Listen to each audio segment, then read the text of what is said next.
A week on from Russia's barrage of attacks across Ukraine, it seems that targets across the country are once again being hit in cities from Kyiv and in the south and in the east. So we know that in the capital, at least 4 drones, Kamikaze drones, are reported to have hit, including in residential areas. The mayor of the capital has said that 18 people have been rescued from the rubble so far, with more people still believed to be trapped under there, and some very dramatic images coming out there.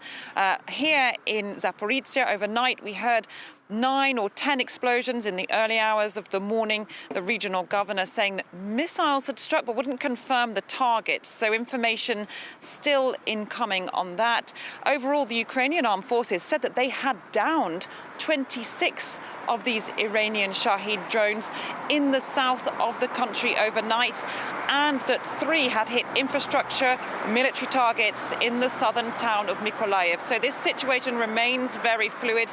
Clearly, there are multiple developments across the country, but once again, Ukraine is waking up to explosions and drone attacks in different areas of the country. The attacks are not only on heavily populated urban areas such as Kyiv, but also on key infrastructure areas, targeting the power grid and power stations. Now, the Ukrainian company that runs the Zaporizhzhia nuclear power plant, Europe's largest nuclear power plant, says that it is once again offline because of artillery strikes. So that information reported by them on the messaging site Telegram. We're also hearing reports that another nuclear power plant in southern Ukraine has at least 1 electricity power line cut. So these clearly very difficult situations there. And this is something that Ukrainian officials have told us they fear will happen more and more going forward into winter, which of course are extremely cold and harsh conditions.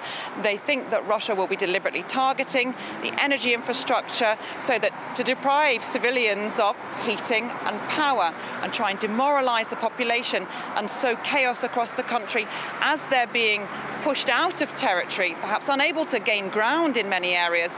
This will be a tactic they fear that they will see more and more.